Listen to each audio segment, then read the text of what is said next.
Halo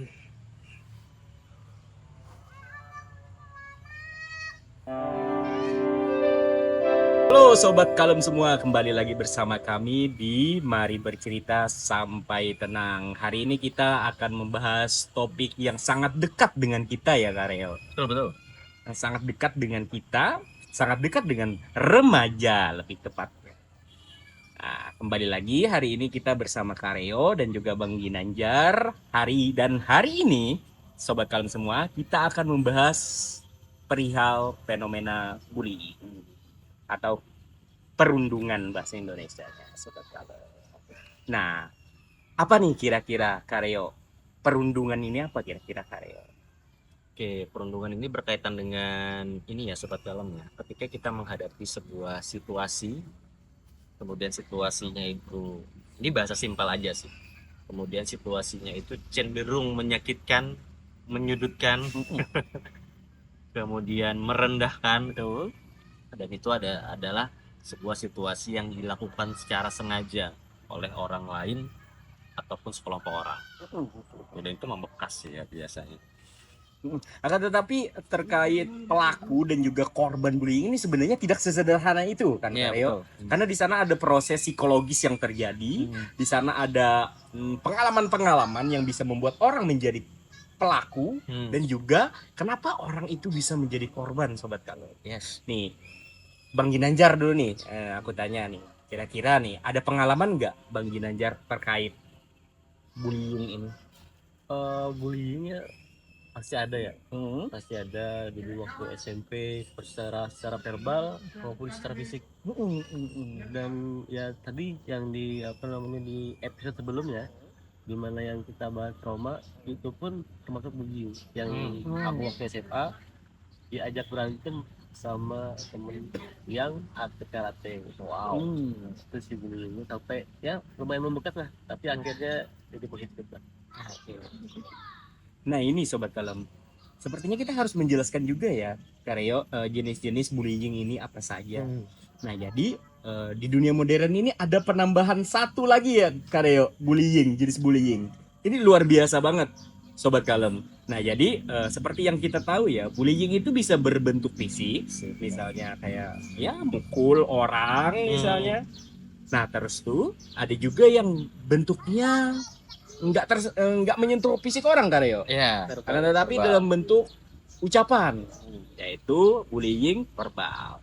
Nah, kan tetapi Kareo, ada satu lagi nih Kareo. Yang ini luar biasa, ternyata sangat berpengaruh ke orang lain Kareo. Sesuai dengan perkembangan teknologi kita sekarang ya Kareo. Sosial media, di mana setiap dari kita pasti menggunakan sosial media. Jadi ada jenis bullying baru Sobat Kalem, yaitu namanya cyberbullying. Yang mana cyberbullying ini Karyo luar biasa masif sekarang Karyo. Bukan hanya dialami oleh remaja, akan tetapi juga orang-orang dewasa juga mengalami cyberbullying Karyo.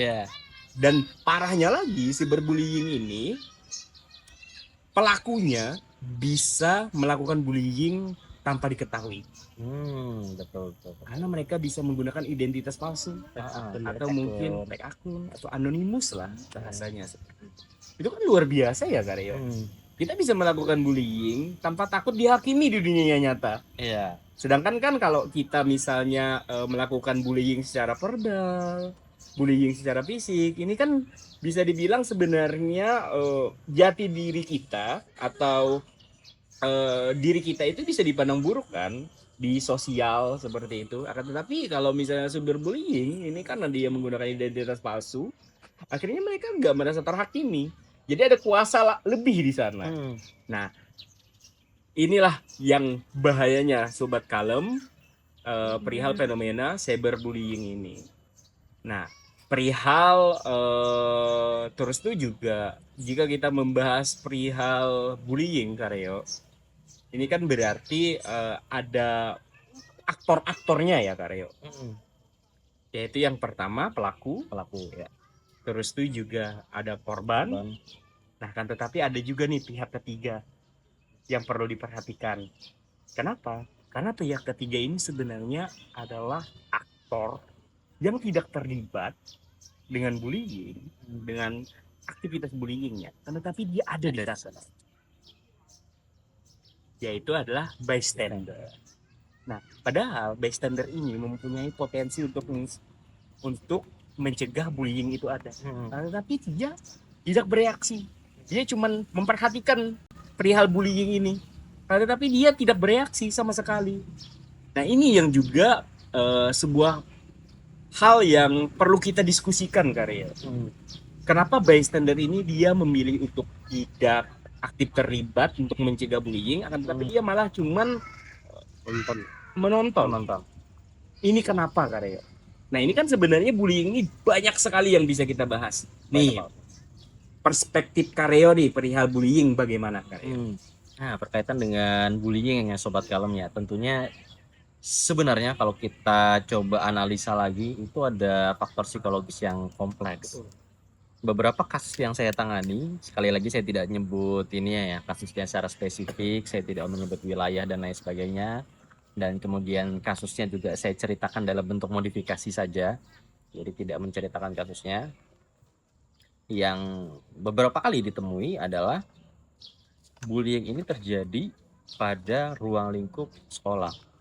Kemudian ketika ngobrol dengan si pelaku dan juga si korban dan juga si bystander tadi, tiga orang tadi, dengan situasi yang sama sebenarnya, dan ternyata ada sesuatu hal yang menarik untuk dibahas. Dari sisi si pelaku, ternyata si pelaku ini menganggap bahwa itu adalah sesuatu hal yang normal. Ya memang lingkungannya begini gitu kan. Dan di lingkungan ini ketika saya melakukan hal itu, katanya kan, ketika saya Pak melakukan hal tersebut, ya itu kan sesuatu hal yang memang sifatnya biasa saja. Senior saya juga begitu dulu, kakak kelas saya juga begitu. Kemudian orang-orang di sekitar saya, teman-teman saya juga melakukan hal yang sama. Dan ini adalah sesuatu hal yang normal. Justru kalau misalkan si orang tersebut merasa tersakiti, si korban ya merasa tersakiti, merasa ini dan lain sebagainya, itu adalah sesuatu hal yang aneh katanya. Karena ya normal. Betul. Kemudian ketika coba digali lagi, coba diobrolkan lagi, oh ternyata di lingkungan rumahnya juga begitu.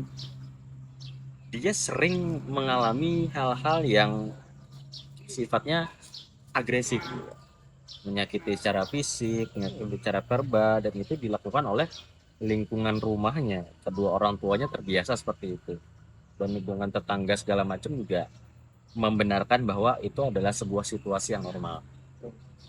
Kemudian dari sisi si korban merasa bahwa itu menyakitkan loh sebenarnya. Karena dari sisi si korban sendiri merasa bahwa dirinya tidak bisa berlaku apapun di sana, merasa diinjak, merasa direndahkan, merasa dikeroyok. Dan akhirnya itulah yang membuat si korban ini seringkali kalau kita bicara dalam konteks pendidikan jadi malas untuk sekolah. Malas untuk sekolah, motivasi belajarnya menurun, kemudian menjadi pribadi yang lebih pendiam karena menarik diri ya dia ya. Menarik diri dari interaksi, kemudian ada permasalahan psikologis lainnya yang muncul. Pada beberapa hal yang pernah ditemui ya seperti kecemasan, susah tidur, kemudian sampai pada titik dia merasa bahwa apa yang disampaikan oleh si pembuli tadi adalah kebenaran. Contoh, si pembuli menyampaikan, dasar kamu lemah.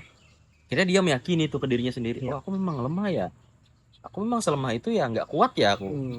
Sampai ya itu menjadi identitas dirinya, dan ini yang kasihan.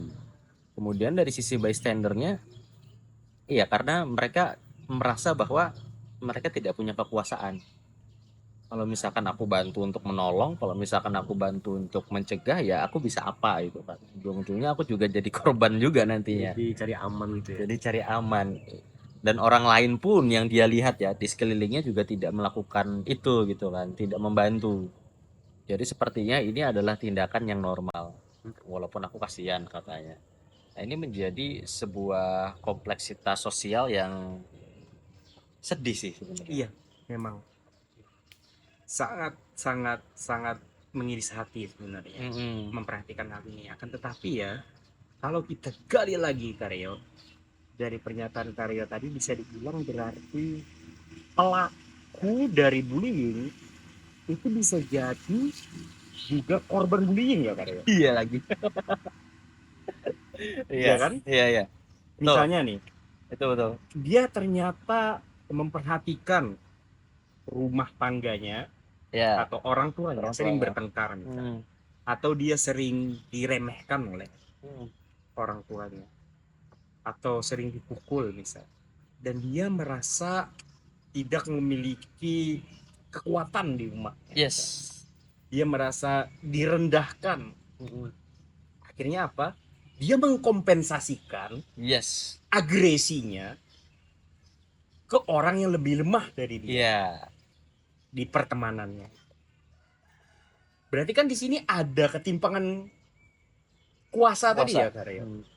Karena dia mengkompensasikan, jadi dia korban misalnya di rumah, tapi dia ada agresi yang terpendam. Tapi dia takut dengan situasi rumahnya, dia nggak bisa melampiaskan agresinya di rumah, Iya. sehingga dia mencari orang yang lebih lemah dari dia di lingkungan sosialnya dan dijadikannya korban. Yes. Berarti kan di sini ada ada siklus kekerasan ya Karyo, yang mana kalau kita gali lagi lebih mendalam Karyo, bisa dibilang sebenarnya fenomena bullying ini berarti yang perlu dikuatkan itu adalah kita harus mencegah seseorang berpotensi menjadi korban bullying Karyo. Yes, betul. Jadi sejak awal setiap keluarga itu harus menanamkan fondasi yang kuat terhadap anaknya. Contohnya misalnya nih, sebenarnya untuk menggapai kesejahteraan psikologis itu ya Sobat Kalem, sebenarnya kita harus mengetahui berbagai self. Jadi Sobat Kalem, berkaitan dengan ini mungkin konteksnya pembahasannya untuk mencegah menjadi korban bullying ya Karyo. Ini bisa dibilang kan sebenarnya yang menjadi korban bullying adalah orang yang, mohon maaf Sobat Kalem, bisa dibilang lemah lah. Seperti itu. Jadi dia memandang atau menilai dirinya lemah. Seperti itu. Oleh karena itu kan dia akhirnya penurunan motivasi, dia merasa rendah diri, terus dia tidak bersemangat dan sebagainya. Nah, akan tetapi berarti yang perlu dikuatkan adalah fondasi dasarnya karena.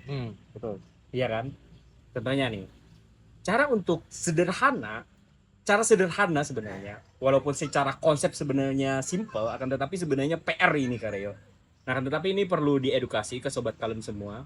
Yang perlu kita perhatikan ketika kita untuk mendidik anak sebenarnya adalah mengajarkan anak perihal self yang ada di psikologi. Contohnya nih, yang pertama adalah self concept. Nah, jadi self concept itu adalah nilai diri, pedoman, prinsip, dan juga moral yang ditanamkan oleh orang-orang terdekat ke anak ini. Bayangkan Karyo, misalnya dia memiliki prinsip dalam hidup, dia mempunyai nilai dalam hidup, dia mempunyai moral-moral yang dia pegang, otomatis kan pendiriannya kuat, ya kan? Nah, ketika self konsepnya ini kuat Karyo, akhirnya apa? Dia memiliki self image atau pandangan dirinya yang baik terhadap dirinya. Jadi dia memandang dirinya dia itu sebagai pribadi yang positif, pribadi yang berhasil, pribadi yang memiliki pendirian, pribadi yang kuat, seperti itu. Nah, ketika self image-nya baik, akhirnya apa? Itu bisa berpengaruh ke self esteem. Jadi dia mempunyai harga diri. Nah, ketika self esteem-nya bagus Karyo, dia akan otomatis memiliki self efikasi yang baik. Self efikasi ini Sobat Kalem adalah bagaimana kita menilai kalau kita yakin bisa mendapatkan suatu hal. Yes. Self efikasi. Otomatis kan nanti self yang lainnya mengikuti. Misalnya kayak ideal self-nya apa misalnya, terus tuh juga self confidence-nya juga akan mengikuti. Nah, ini mendasarnya di self concept tadi Karyo. Kenapa? Karena begini Karyo. Perihal nih, konteksnya tadi itu kan bullying verbal. Bullying verbal ini kan terjadi ketika ada orang yang ngomong, ya bisa dibilang ngomong menyakiti kita Karyo. Nah, ketika ada individu menyakiti orang lain, itu kan otomatis dia itu awal-awalnya scanning dulu kan ya. Betul. Dia scanning dulu awal-awal. Jadi kan ini dia kan datang dari mencari korban nih. Iya. Kasarnya seperti itu. Dia mencari korban, otomatis kan dia men-scanning orang-orang dulu. Mungkin kalau konsepnya di otak aku tuh dia scanningnya dalam bentuk verbal dulu. Jadi kan ada orang yang mungkin bodoh amat, ada orang yang mungkin tersakiti, tapi ada juga orang yang melawan. Seperti itu. Nah, ketika dia merasa ada orang yang mungkin oh ini bisa nih, dia akan menjadikan itu target kan. Coba bayangkan misalnya orang memiliki self konsep yang kuat Karyo. Otomatis kan dia akhirnya menyadari, oh ini nggak bakal berpengaruh juga kok ke atas sesuatu yang ingin ku capai nanti. Omongan dia nggak di luar kontrolku kok, nggak bakal berpengaruh kok dengan bagaimana aku menggapai cita-citaku. Akhirnya apa? Omongan orang yang tujuannya untuk menyakiti dia itu dianggapnya sebagai angin yang lewat saja. Ya kan Karyo? Nah jadi hal yang mendasar itu perlu diajarkan ke setiap anak-anak sebenarnya Karyo. Nah oleh karena itu kan sebenarnya untuk psikolog sendiri juga membuat pelayanan Karyo. Membuat pelayanan yang pertama ngetes minat dan bakat anak. Terus itu juga mentes potensi anak. Jadi sedari awal orang tua itu bisa memposisikan, membimbing anak dan juga mengajarkan anak sehingga nantinya ideal self-nya juga terbentuk. Betul. Sehingga dia ketika ingin mencapai suatu hal dia sudah terarah. Seperti itu.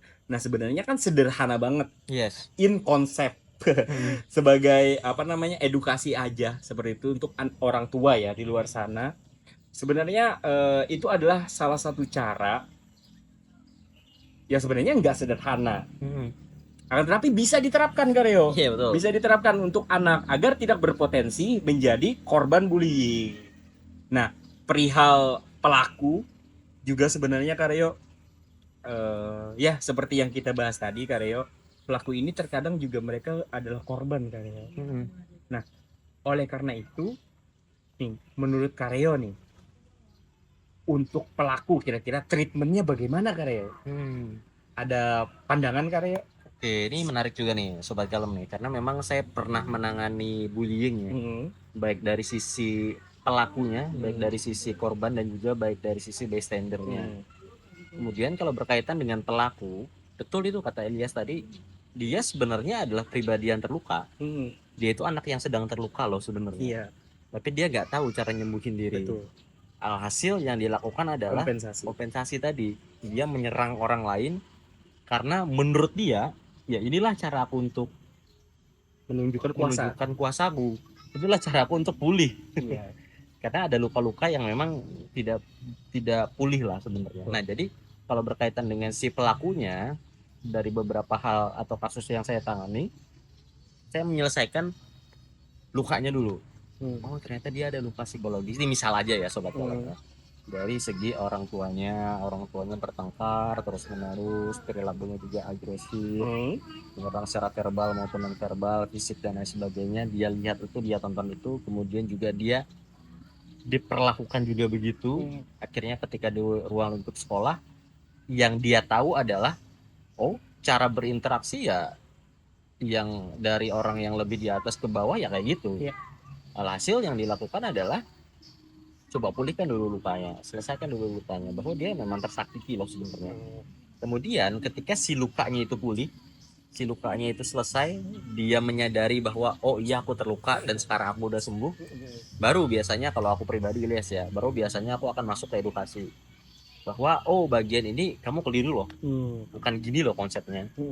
Nah di remodeling lah karena dia mencontoh sesuatu yang buruk ya pada awalnya, kemudian kita bantu dia untuk mencontoh sesuatu hal yang memang lebih baik gitu.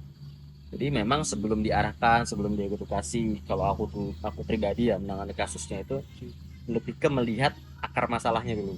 Karena kadangkala banyak juga klien yang ketika kita mengedukasi mantul atau masuk telinga kanan keluar telinga kiri karena dia merasa ya aku tidak butuh gitu kan. Dan dia merasa apa yang disampaikan oleh si Bapak Rio ini adalah sesuatu hal yang keliru. Kalau aku melakukan ini ya aku rugi gitu kan. Padahal faktanya kan tidak begitu. alasan diselesaikan dulu emosinya, diselesaikan dulu lukanya, diselesaikan dulu hal-hal yang memang belum selesai di dirinya, entah itu kebutuhan kasih sayangnya, kemudian hal-hal yang memang membuat dia terluka itu dipulihkan, baru diedukasi. Nah, setelah diedukasi inilah yang baru mulai biasanya ada perubahan positif. Berarti jangan dihakimi dulu ya Karyo. Iya betul, karena ya itu tadi ya sobat kalem ya, kadangkala orang yang kita lihat jahat sebenarnya dia adalah orang baik yang sedang terluka. Itu kayak film Joker itu. Joker ya. Orang jahat adalah orang sakit orang Orang jahat baik. adalah orang baik yang tersakiti. Tersakiti. Padahal dia baik sebenarnya. Iya, betul. Jadi sebagai orang tua itu perannya cukup penting ya. Cukup penting, sangat penting. Karena orang tua itu adalah support primer utama. Yes, betul. Primer support dulu. Jadi kalau aku kan mendidik anakku, misalnya dia dipukul, aku suruh dia balas pukul sekali, balas pukul sekali.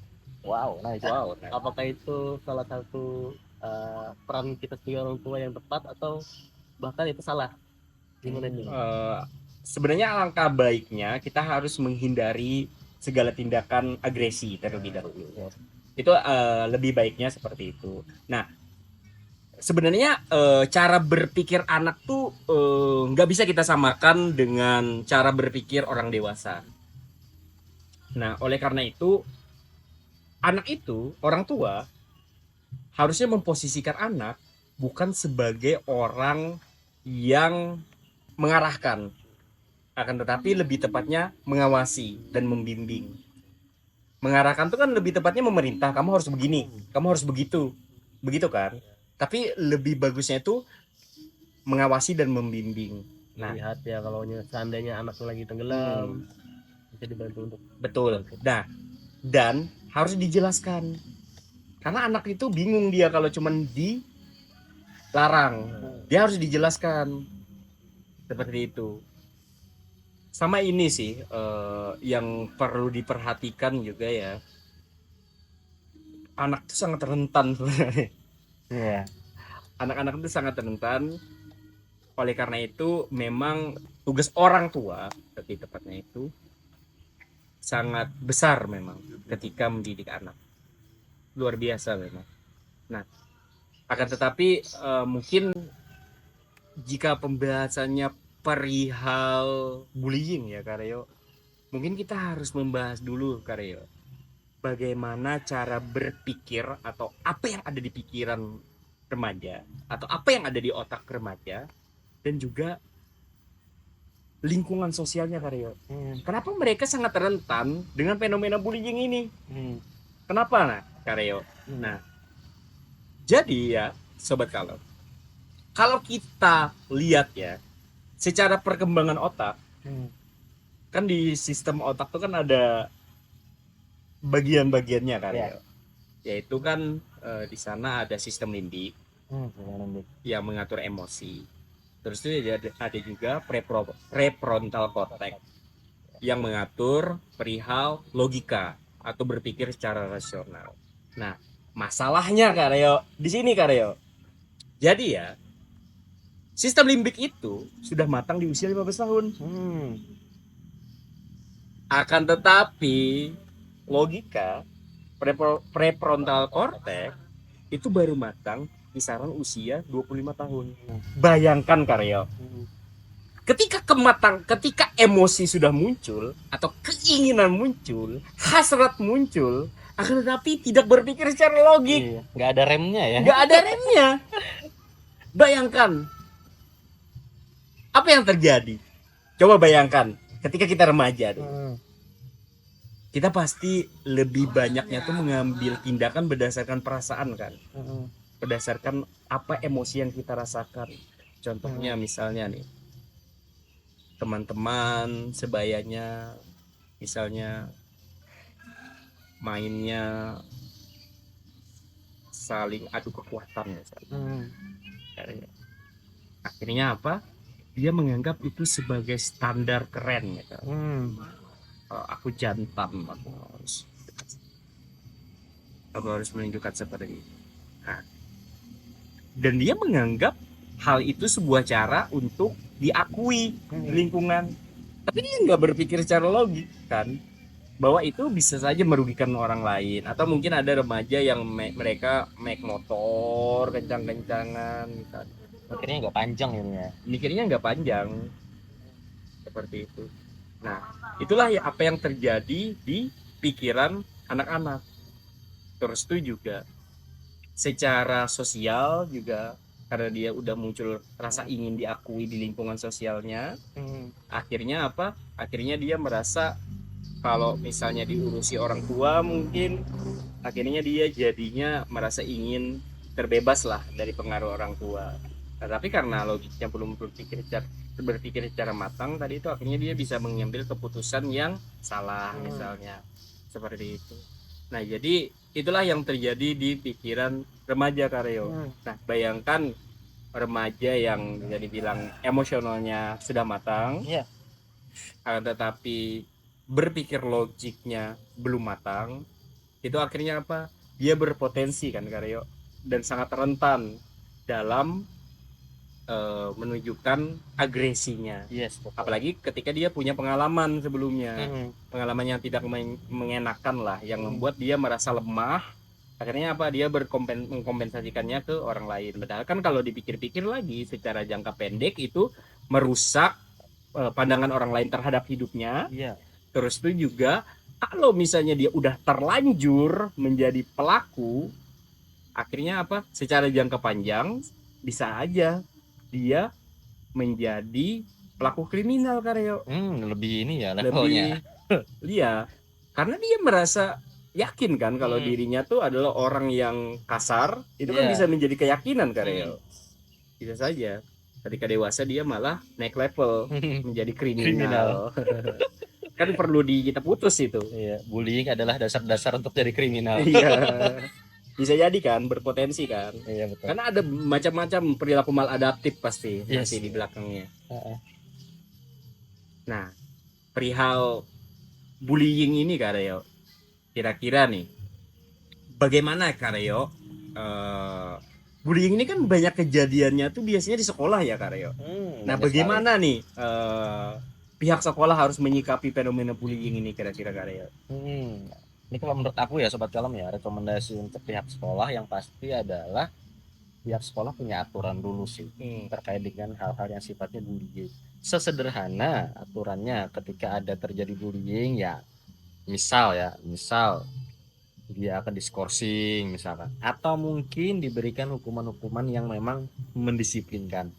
Itu yang pertama. Kemudian yang kedua, hal yang bisa dilakukan oleh pihak sekolah daripada ujuk-ujuk langsung menghukum, ya inilah, aktifasikanlah guru BK-nya. Karena ada beberapa sekolah yang memang pernah saya datangi ya, saya temui, dan ada beberapa kasus di sana ternyata guru BK-nya nggak ada, tidak menunggu guru BK, yang akhirnya bullying tersebut ya tidak tertangani dengan baik lah. Bahkan jika ada guru BK atau mungkin psikolog di sana, ya kita kan bisa menganalisa lebih dalam. Kenapa si pelaku itu bisa melakukan hal tersebut sebelum kita memberikan hukuman tertentu atau proses pendisiplinan tertentu. Itu akan menjadi sebuah solusi yang lebih taktis, karena kita bisa langsung membidik akar masalahnya.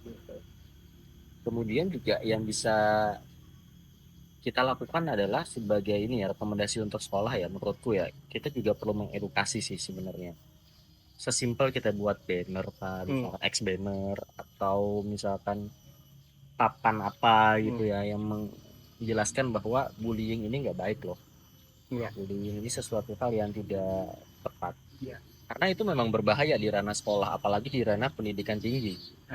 Beberapa kasus yang kita temui kan yang pernah viral ya, ada senior kemudian membuli si ini maba, atau mungkin di suatu pendidikan yang lebih tinggi, dia sudah dalam konteks profesi tertentu misalkan. Nah, ini udah ada viral sih sebelumnya ya, sampai bunuh diri. Nah itu kan kejadiannya ya ekstrim ya, sampai membawa ke nyawa ya, itu kan sesuatu hal yang berbahaya. Padahal sejatinya kalau kita lihat lagi lebih dalam, bully itu tidak terjadi serta-merta kan sebenarnya, karena pasti aktivitasnya berulang dan aktivitasnya juga agresif biasanya. Dan yang namanya sesuatu yang sifatnya agresif tentu itu sesuatu hal yang dipelajari kan sebenarnya. Dia mempelajari itu secara tidak langsung dan menganggap bahwa hal yang dia lakukan adalah sesuatu hal yang dalam tanda kutip normal. Betul. Nah ini yang perlu dianalisa lebih lanjut. Betul. Bisa jadi memang dari dulunya dia begitu. Akhirnya masuk ke pendidikan tinggi, gituin lagi ke maba. Betul. Sampai dalam konteks profesi misalkan, gituin lagi ke juniornya. Sampai dalam konteks dia di masyarakat, seperti kata Elias tadi, jadi kriminal. Betul. Nah, ini yang berbahaya sebenarnya. Makanya rekomendasi ke sekolah itu sesuatu hal yang akan lebih baik dilakukan. Betul. Selain pada orang tua ya, walaupun orang tuanya kita tahu bahwa itu sekolah pertama seorang anak lah. Dan menjadi sekolah utama. Tapi ruang lingkup pendidikan juga menjadi sesuatu hal yang penting. Betul. Atau bisa juga Karel menghilangkan faktor ketiga tadi Karel, yaitu si bystander. Bystander tadi kan dia adalah saksi kan atas terjadinya sebuah bullying. Nah, kita coba edukasi aja bystandernya nih agar hilang. Dengan cara apa? Jadi kayak gini, kan konsepnya tadi adalah korban bullying itu adalah orang yang memiliki, bisa dibilang mohon maaf, rendah lah, rendah diri lah seperti itu, ya kan? Karena dia merasa dirinya lemah, sehingga mereka menjadi korban bullying seperti itu. Apalagi kan karena dia dibully berkali-kali, akhirnya kan jadi identitas dia ya sebagai orang yang lemah seperti itu. Nah, otomatis kalau kita masuk ke pikiran orang yang lemah, dia tidak memiliki kuasa Karyo, karena dia takut untuk melaporkan. Kalau aku ini korban bullying, kalau misalnya aku melaporkan nanti bagaimana? Nanti aku bakal disakiti lagi lebih parah misalnya. Otomatis kan seperti itu ya. Kalau kita masuk ke pikiran mereka, nanti kan kalau sekolah kan cuma sampai jam 12 siang misalnya. Nanti aku kalau di luar sekolah bisa aja malah dipukulin misalnya. Dia kan takut. Bagaimana mungkin orang takut berani melaporkan kalau dia adalah korban bullying? Ya kan? Nah, berarti yang harus kita edukasi adalah orang-orang di sekitarnya harus lebih peka, harus lebih kuat empatinya, dan sekolah harus memfasilitasi kanal anonim buat melaporkan. Betul. Ya kan? Itu penting banget tuh. Jadi rekomendasinya adalah mengedukasi agar tidak ada bystander tadi, akan tetapi semuanya aktif, reaktif, dan juga empatik atau fenomena bullying. Agar kenapa? Agar nantinya ketika mereka sudah peka akan fenomena bullying, jadi ketika ada orang yang tersakiti karena bullying, mereka tuh malah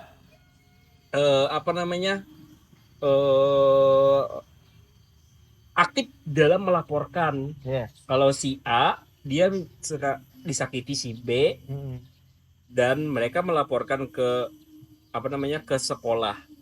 Kan salah satu yang membuat orang bystander itu adalah takut jadi korban lagi kan. Nah, tapi karena ini kanalnya anonim dan dirahasiakan oleh sekolah, ya kan, otomatis kan terhindar nih lebih aman akan ya. kejadian itu, lebih aman kan, seperti itu. Nah, berarti kan bisa dibilang sekolah harus menyediakan kanal anonim yang bisa dikelola mungkin guru BK-nya mungkin. Betul. Itu bagus banget itu. Seperti meningkatkan kesadaran masing-masing. Betul. Karena memang harus kolaboratif. Harus kolaboratif, sama mungkin juga perlu psychological first aid. Khususnya bagi korban Karel.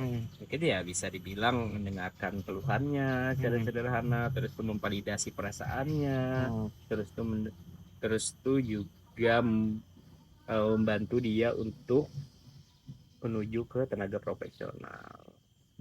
Menarik sih memang ketika kita membahas tentang bullying ini ya. Mungkin next kalau misalkan ada kesempatan kita bisa undang nih orang-orang yang bergerak untuk mengurangi bullying. Boleh banget. Itu bagus tuh. Karena memang ada komunitas ya, kalau aku nggak salah ingat ya, komunitas dari adik tingkatku. Mereka membuat sebuah community yang bernama Kita Korban Bullying, kalau tidak salah ingat ya, Kita Korban Bullying. Kemudian yang mereka lakukan itu adalah mengedukasi sekolah ke sekolah. Kemudian seingatku sih ya, mereka juga membuat semacam satgas gitu, satgas anti bullying.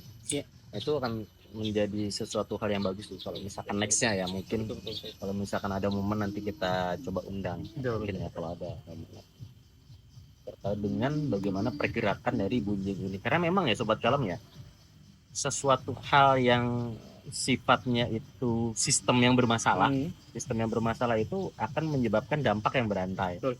Salah satunya seperti bullying ini. Betul. Ketika di sekolah tidak ada, seperti kata Ilyas tadi, tidak ada guru BK-nya, tidak ada kemudian yang Kanal melaporkan kanal anonim tadi, kemudian juga tidak ada aturan-aturan yang berlaku untuk mendisiplinkan hal tersebut. Nah, itu kan sifatnya sistemik jadinya. Alhasil juga orang-orang di dalamnya akan terdampak. Karena bullying ini ya termasuk mempengaruhi prestasi anak juga ya. Betul. Banget. Bagaimana mungkin orang yang tersakiti dia memiliki drive ataupun dorongan untuk bisa berkembang? Itu lumayan struggle. Aku bakal mengapresiasi sangat luar biasa, sangat besar ketika orang merasa tertekan dalam hidup dan dia berhasil mencapai sesuatu. Itu sebuah apresiasi yang luar biasa yang bisa aku berikan untuk dia. Nah, tetapi dia tentu saja menahan rasa sakitnya itu dengan sangat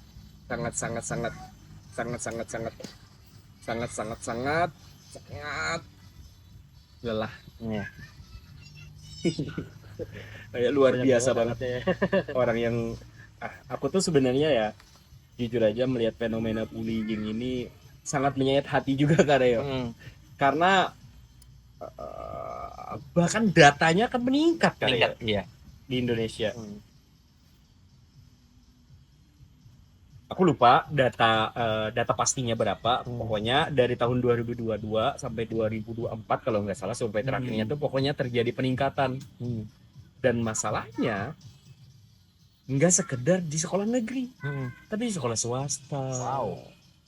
Makanya di swasta kemarin Iya, sampai koma. Iya, Itu kan sudah arahnya fisik, Iya. kriminal. Ngeri sih gitu. Belum lagi itu dihitung Karyo yang cyberbullying yang nggak bisa terdata itu. Nah, ini juga ini sesuatu hal yang menarik karena saya pernah bertemu dengan ini ya, kasus ya, bukan kasus klien ya. Gak ada informat konsennya, jadi aman diceritakan. Jadi uniknya begini, dia itu punya banyak akun, akunnya 4. Kemudian di suatu konten TikTok kalau nggak salah ingat ya, TikTok, terus ada orang ngomentari apa gitu, sesuatu hal yang membuat dia itu ingin ngebully lah. Akhirnya dia bully orangnya itu dengan 4 akun tadi, dengan 4 akun yang berbeda.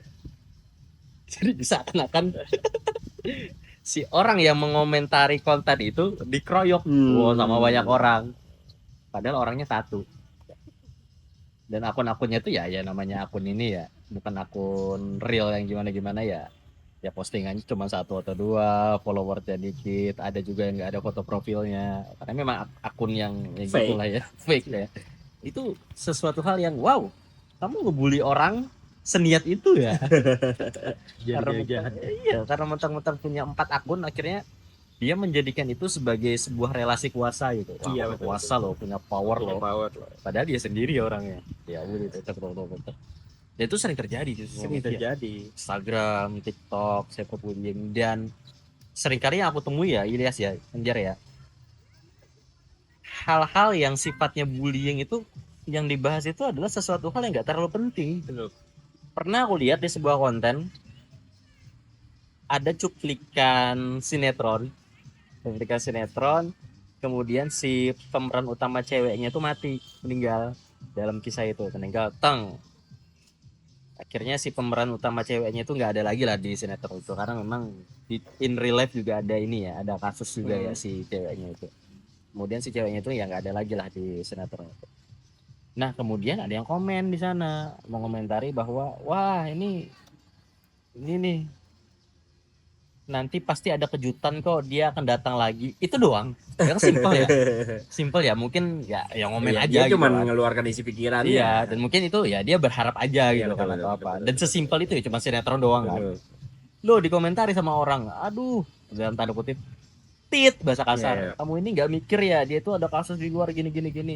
Ya wajar itu, orang Indo literasinya rendah. Wah, dibully dong. Betul. Sampai 100 komentar. Betul. Cuman itu doang perkara sinetron. Sepenting apa sih? Iya. Nah, itu kan menjadi sesuatu hal yang menyayat hati ya sebenarnya. betul. Toh nggak sepenting itu juga sebenarnya. Kok responnya banyak gitu. konten kreator yang akhirnya depresi dan segala macam karena Iya, komen. iya karena Komen. head speech. Head speech. Sama ini Karyo. Ini yang perlu kita diskusikan juga Karyo. Karena kan kita punya temen ya, Ya, punya ya. teman tongkrongan. Nah ini bagaimana caranya nih Karyo? Membedakannya, apakah ini salah satu jenis bullying secara verbal atau enggak? Kan seperti yang kita tahu ya, kalau kita ngumpul sama teman, kadang kan kita tuh apa namanya, apa ya bahasanya ya, kita kan terkadang tuh ngejekin teman, Ngejek, ya. kayak gitu. Terus tuh juga ya bisa dibilang bahasanya terkadang tit juga kan, Ya. kadang kotor juga gitu. Tapi kan karena ini tongkrongan biar suasananya lebih seru aja misalnya. Nah, itu apakah termasuk bisa dibilang bullying secara verbal atau tidak sebenarnya? Nah, kalau bullying ini kita perlu lihat secara ini ya, Sobat Kalem ya. Ada 3 hal setidaknya kalau kita mau lihat ini adalah termasuk bullying atau tidak. Yang pertama adalah yang dilakukan itu agresif atau tidak. Kemudian yang kedua, yang dilakukan itu berulang kali atau tidak. Kemudian yang ketiga, dia melakukan itu dalam konteks untuk mendominasi secara negatif ya, negatif way atau tidak. Kalau misalkan konteksnya dia setara, kan tongkrongan kan setara ya dalam konteks ini ya, bercanda segala macam, atau mungkin kata-katanya cenderung kasar, tapi kan tidak menyakiti hati. Dalam konteks ya memang bercanda aja gitu kan, dan dia memang setara, dan dilakukannya juga tidak berulang kali kan biasanya ya dalam tongkrongan itu ya udah gitu kan, paling 10 menit 15 menit dia bercanda selesai. Karena kalau tongkrongan memang hanya untuk ya tertawa aja, ketawa bahagia, kita suasana cair selesai. Tapi kalau membuli ini kan berulang kali ya, setiap ketemu sikat, dan durasinya juga bisa jadi setengah jam, 1 jam. Memang benar-benar ngehabisin orang lah di situ. Intensinya emang menyakiti. Iya, intensinya memang menyakiti dan seringkali juga ngeroyok biasanya. Kalau tongkrongan kan lebih kepada candaan-candaan singkat kan biasanya. Candaan singkat 5 menit selesai lah. Karena kalau di tongkrongan kita juga ngerasa nih, wah teman kita jangan-jangan tersinggung nih kalau misalkan keseringan. Jadi konteksnya pasti candaan-candaan yang kemungkinan besar dia nggak tersinggung. Betul. Dan juga pasti biasanya singkat-singkat aja. Selesai di sana ya udah. Dan tidak ada relasi kuasa juga di sana. Tidak ada yang diistilahkan ya kamu posisinya lebih rendah, kan nggak ada. Ya memang ya ini aja, setara aja. Dan buat ya ngeramein tongkrongan lah. Meramaikan tongkrongan ya itu nggak ada masalah sih sebenarnya. Dan biasanya nggak ada yang tersakiti juga. Iya, justru yang dicandain juga ketawa. Terus ngebalas. Saling ngebalas, saling bercanda, dan itu sesuatu hal yang ya seru aja. Nah itu yang membedakannya Sobat Kalem dari bullying. Betul. Oke, nih Karyo, ada lagi nggak yang mau disampaikan perihal bullying kira-kira? Kalau dari aku sih ya mungkin lebih ke ini ya, karena balik lagi bullying itu kadangkala terjadi karena sistemnya yang tidak beres. Alhasil kita juga perlu membenahi sistem. Contohnya dengan apa? Contohnya misal di sebuah sekolah itu selain ada guru BK juga ada peer counseling. Betul, itu perlu banget tuh. Teman sebaya yang memang minimal dia bisa mendengarkan. Nggak perlu yang konseling, oh ya bagaimana caramu nanti coping stresnya, yang ribet-ribet nggak perlu. Tapi sesimpel mereka bisa mendengarkan gitu. Betul. Kalau misalkan ada temennya yang lagi bermasalah. Dan mungkin juga bisa dibuat seperti ini ya, komunitas yang aku sampaikan tadi. Ada duta anti bullying misalkan. Dia yang mengedukasi itu. Tapi jangan jangan pelaku bullying yang jadi dutanya ya. Kan biasanya begitu. Itu kalau dikata-katain nanti. Itu kayak di negara mana ya? Negara mana itu? Jangan pelaku yang jadi duta. Ya gampang ya di negara itu untuk jadi duta ya. Lakuin aja hal yang nggak. Tapi kalau misalnya pelakunya dan dia sadar kalau dia sebelumnya adalah pelaku, terus dia merasa ingin menebus kesalahannya, terus dia mensosialisasikan perihal bullying ini sangat buruk dampaknya. Itu bagus kalau dia menjadi duta. Aku dulu begini loh, Dan aku nggak mau lagi ada orang seperti aku. Itu bagus. Noble purpose yang mulia. Noble purpose itu. Betul. Lanjut Karya. Itu mungkin itu ya. Jadi ketika kita menyelesaikan permasalahan yang sifatnya ketika ada permasalahan yang sifatnya sistem, maka kita juga perlu menyelesaikan itu dalam konteks yang sifatnya juga sistem. Betul. Akhirnya akan menjadi proses yang jangka panjang. Misalnya anggaplah aku nih datang ke sekolah, kemudian mengadakan konseling misalkan ya. Kemudian ada ini pelaku bullying ini itu segala macamnya di konseling, kemudian mereka pulih dan lain sebagainya. Kadangkala itu kan hanya menjadi manfaat jangka pendek gitu. Karena di angkatan itu selesai nih karena aku menyelesaikan itu. Tapi di angkatan berikutnya belum tentu itu akan terjadi lagi. Belum tentu akan selesai lagi. Bisa jadi akan ada proses yang berulang. Karena dari aku pribadi kan tidak ada di sekolah itu lagi. Dan hanya bisa menangani di angkatan tersebut saja. Nah, tapi akan berbeda ketika kita membuat sebuah sistem duta anti bullying dan ada materi-materinya dan itu diregenerasi di setiap angkatan. Jadi ketika kita udah nggak ada di sekolah itu akan berjalan terus ya. Dan itu akan menjadi sesuatu hal yang sifatnya panjang gitu, jangka panjang, solusi jangka panjang. Walaupun itu prosesnya panjang juga sih ya. Karena harus ngelatih orang kan itu, ngelatih orang, mengedukasi orangnya. Kemudian kita juga setidaknya menyeleksi orangnya. Jangan sampai orang yang, mohon maaf, misalkan orangnya nggak pedean, kemudian juga dia secara komunikasi juga masih sulit. Nah itu kan akan jadi permasalahan tersendiri ya. Jadi dia beban juga untuk dirinya. Betul. Jadi kita juga harus menyeleksi orangnya yang memang dia juga bisa stand out gitu. Kalau misalkan ada hal tersebut, dia berani untuk bertindak, menyuarakan, mengkomunikasikan dan menyampaikan sesuatu yang memang itu perlu untuk disampaikan. Kalau Bang Ginanjar nih, perihal bullying kira-kira apa yang sangat meresahkan bagi Bang Ginanjar terkait fenomena bullying ini? Apalagi kan Bang Ginanjar punya anak juga misalnya, ada nggak kayak ketakutan yang besar terkait fenomena bullying ini, khususnya mungkin untuk anaknya, atau Bang Ginanjarnya sendiri misalnya ada keresahan tertentu nggak terkait bullying ini? Kalau aku ya memandang bullying ini banyak peran yang harus diaktifkan ya mungkin. Artinya yang paling dasar itu adalah orang tua ya. Betul. Tua, kemudian kita bisa ke pihak sekolahan, kemudian juga psikolog.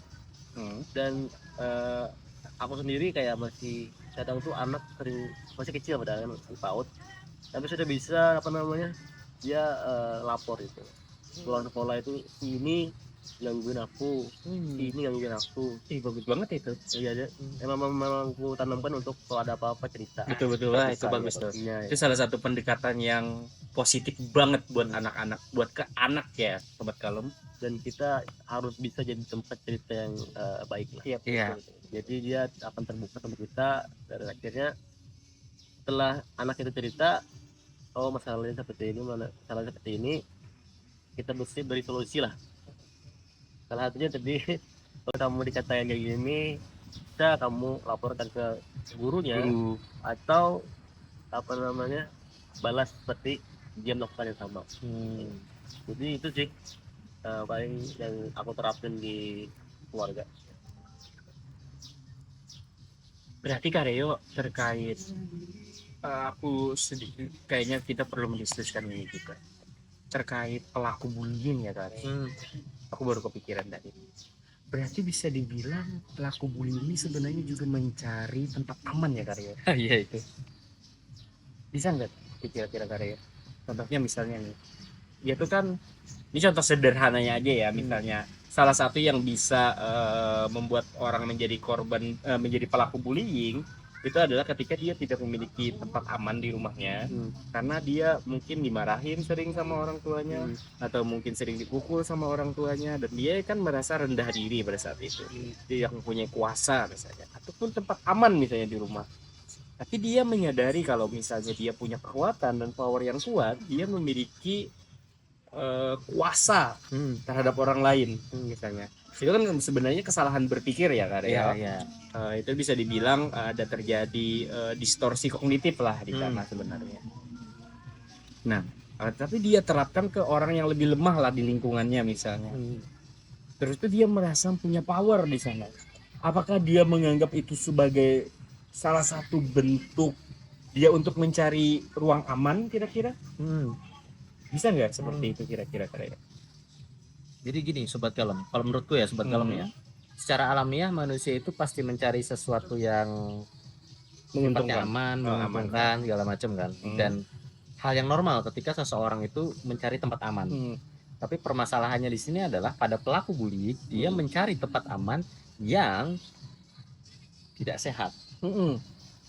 Karena ujung-ujungnya dia mendapatkan tempat aman di sana, tapi tidak aman untuk orang lain. Betul. Mengorbankan keamanan orang lain. Mengorbankan keamanan orang lain. Dan untuk jangka panjang, dia juga tidak akan mendapat tempat yang aman, karena nanti bisa jadi berpotensi dia akan kena tegur orang, terutama dari segi ini ya, gurunya.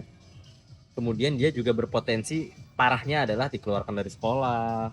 Dia juga berpotensi untuk melakukan tindak kriminal dan ya itu tadi ditertibkan oleh masyarakat ataupun pihak berwajib. Dia juga punya potensi tidak ditemani oleh teman-temannya yang lain, karena teman-temannya kan takut, pada aku temenan sama dia nanti dibully juga aku. Ya, dan pertemanannya juga palsu biasanya. Pertemanannya juga palsu. Ujung-ujungnya ya itu tidak memaksimalkan dia di sekolah juga. Betul. Untuk ininya. Karena memang kebanyakan dari hal-hal tersebut ya sobat dalam ya, kadangkala kelirunya orang adalah ketika dia mencari ruang aman yang sifatnya jangka pendek. Dan dengan membuli orang itu kan ruang aman yang sifatnya jangka pendek. Dia merasa ngebully, plak, selesai, merasa superior, senang, damai, merasa hebat. Tapi nextnya kan sebenarnya itu berpotensi untuk menyakiti dirinya sendiri. Jadi sebagai orang dibully, respon kita ini sebaiknya seperti apa sih? Jadi dalam konteks dia ini ya sobat kalem ya, dalam konteks dia memang sudah bisa berpikir secara baik, dalam konteks dia tidak punya luka-luka masa lalu dan lain sebagainya, dalam konteks dia aman ya. Karena ada beberapa konteks ketika orang dibully, tapi sebenarnya si orang dibully ini, si korban ini, dia juga tidak aman di rumah. Iya, betul. Dia tidak aman di rumah, kemudian ya kita mau ajak dia, oh kamu pede komunikasikan ini, kamu komunikasikan ke orangnya bahwa kamu nggak mau di situ. Pasang bunderis, pasang batasan tegas bahwa kamu tidak boleh dan tidak mau untuk disakiti. Betul. Tapi permasalahannya adalah secara identitas dirinya, secara permasalahan psikologisnya ada duluan gitu kan. Nah itu akan sulit. Jadi selesaikan di situ dulu. Nah kalau misalkan dalam konteksnya dia baik-baik saja dan memang dia minta solusi gimana caranya, maka yang harus dilakukan adalah sesimpel yang pertama, laporkan aja ke guru, selesai. Kemudian yang kedua, kalau memang kamu berani, sampaikan, jangan. Betul. Aku nggak mau dikasarin seperti itu, aku tidak mau disakiti seperti itu. Karena itu udah salah satu cara untuk mengikis timpangan relasi kuasa tadi. Karena kalau orang dibully, dia kan maunya lemah. Iya, dia kan targetnya lemah. Tapi ketika dia menemukan, loh targetku melawan nih. Iya. Belum tentu yang membuli itu berani. Betul.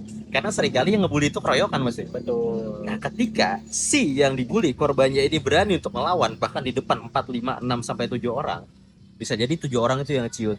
Karena dia memikirkan bahwa, wah gila, kami bertujuh aja dia berani ngelawan nih. Dia antara maju mundur juga.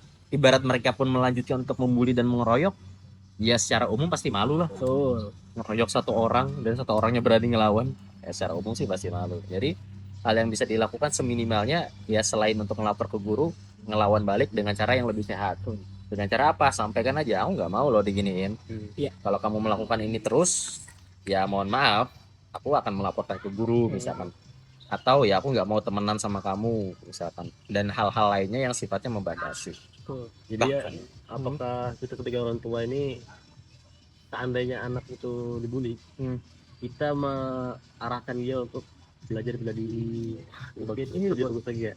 Karena ini cerita pribadi ya sobat kalem ya. Sobat kalem. Jadi aku dulu itu waktu SD badanku kecil, suara kecil, pintar juga enggak. Kemudian waktu olahraga itu diselip sama cewek karena saking fisiknya itu bukan fisik kuat lah, anak rumahan. Jadi singkat cerita, daripada aku takut ini nanti aku dibully ke depannya, waktu masuk ke SMP itu aku ikut bela diri, jadi ikut silat di situ. Waktu ikut silat, makin lama makin ini latihan segala macem, ya nggak ada yang berani ngebully karena takut, wah ini silat nih, pendekar nih, jago kelahi.